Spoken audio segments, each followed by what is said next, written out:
Rhys, what's it been like being in Iowa? It's been great. Like, people are really nice. Coach Woods has been great, helped me adjust. The weather was a bit tough at the start, I won't lie, but adjusting's been great. Like, no regrets leaving. How was that week in January when we had like 25 inches of snow? Oh, I mean, gloves every day, had a coat.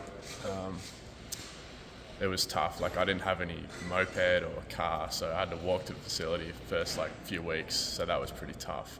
Like, my ears were like begging for mercy walking to the facility. Yeah, it was tough. Have you ever been in anything like that before? No, it never gets freezing in Australia, so it was completely new for me. It was, yeah. So, did Tori give you any specific advice taking over for him? I mean, those are some pretty massive shoes you're filling. He just made it clear for me to just be myself. Obviously, it's big shoes to fill, but like, I don't really like to compare myself to him. I mean, yeah, his big thing for me was just to be myself and take it like day at a time. And yeah, that was pretty much it. Like, I've always got him as a resource if I need to, which sort of says a lot about who he is. But yeah, that's it. Can you go into like, how did you find Iowa? We know how Iowa found you through the Pro Kick program, but how does that process work on your end? So Pro Kick sort of just picked the right fit school for you. It was lucky that Iowa was opening up with Tori leaving this year, and I trained for a year down in Australia. I was good enough at the time to be selected from my coaches to be put forward to Coach Woods to come here, and sort of just happened pretty quickly. Like, I was in bed and my coach rang me. He's like, "You're going to Iowa." So I was with my dad. It was a pretty surreal moment. Like, I was shivering. It was pretty crazy time. And then Coach Woods came down and I kicked in front of him. He got to know me a bit more. And the next few, I think it was next month, I was over here. That's pretty much it. Did you know what kind of a legend Tori is already in this program?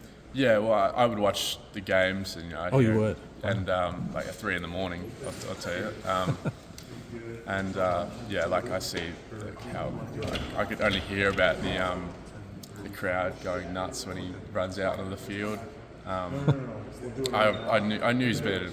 I knew he was a good punter. Like, before joining the program, like, I do my research, and that's pretty much it. Like, yeah. Is Tori a big deal back in Australia?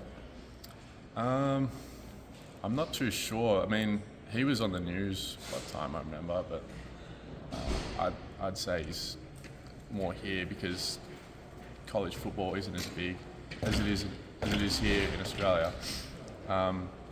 So I guess the coverage doesn't get out there as much. So, yeah. We learned about Tori's background. Obviously, it seems like you have a similar background. Can you just talk about, I don't know, the sports you played growing up, what your background is coming into American football? Yeah, so we both played Australian rules football. I played a bit of cricket. I'm not too sure if Tori played any other sports, but I really like basketball as well. I actually played, they call it gridiron, this sport, like American football with gridiron down in Australia. I played that for a year to sort of learn more about the game, and that helped me sort of get ready. Well, it would never get me ready for the level it is here, but it helped me learn the game, like all the downs when I'm ready to go.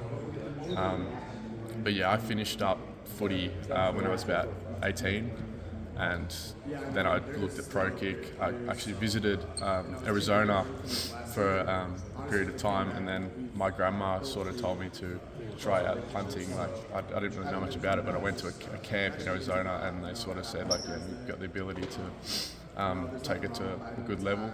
And then that's when I decided to change over from Australian rules football to punting. Besides being a great punter, Tori was a huge fan favorite here. If you punt the ball well, I'm sure fans will wrap their arms around you as well. I guess how would that feel to come here and to, I guess, be one of their own out here? Yeah, well, I mean, I feel like with the amount of fans that appreciate punting, I wouldn't want to be anywhere else. I feel like it's a great place for specialists in general. with Coach Woods and the success that they've had over the years. So yeah, I'm really happy to be here. Are you taking over punting is winning? Is Tory grandfather knew that? Oh, I'm not too sure. I mean, I'm not really sure how all that came about. Like, I mean, I think it'd be good to help get across the importance of punting. Like, I guess it'd help in that sense. But I'm sure the fans would appreciate the continue the punting is winning sort of theme that's going around. Yeah. So you have family in Arizona, right? Yeah, my mum was born in Arizona in a little town called Chino Valley, and then moved over to Australia, where she met my dad. I think when she was in her early 20s, and then stayed down there. I think, and then so I visit Arizona quite frequently. Like I was there for spring break, and yeah, it's like a second home. Like I feel like that helps definitely with the adjustment. Like just go zip over there for a weekend if I need to, or That helps with some of the challenges with NIL too. If you have opportunities with name, image, so likeness. being a citizen definitely helps Yeah. in that department. Like I know Tory was just like didn't have a citizenship, so definitely helps like with the ability to earn money. But I don't feel like that's why I was here. Like, why I was brought here. I was brought here to punt, not really focus on the money. Like I'm sure that'll take care of itself. Do you feel like you could have come into